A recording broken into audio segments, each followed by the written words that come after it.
po ang kaganapan ngayon dito sa bayan ng Teresa, Rizal.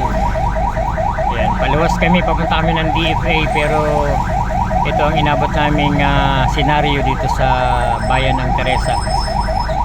Ayan, kami 3 lane na at mayroon palang ginagawang karsada dyan sa unahan, kaya ayun, nagkabuhol-buhol na ang mga sasakyan, hindi na makalusot dahil itong linya namin ay 3 lane na, wala na.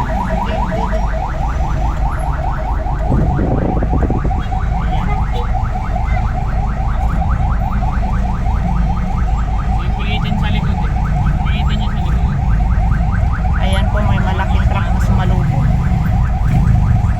Yung pa lang sa shortcut, harangin na nila dapat yan eh.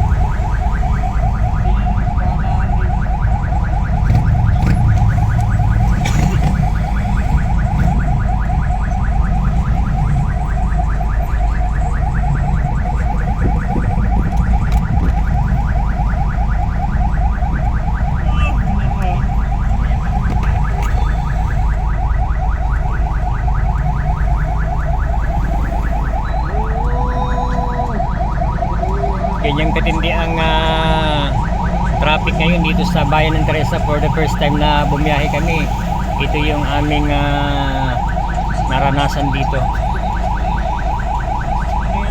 Hindi namin alam kung aabot kami dun sa schedule naming oras sa DFA, 10 to 11. Sana umabot.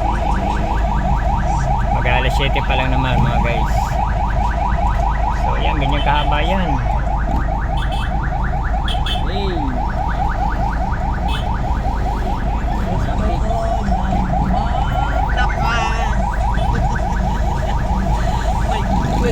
So yun lang muna guys ang aking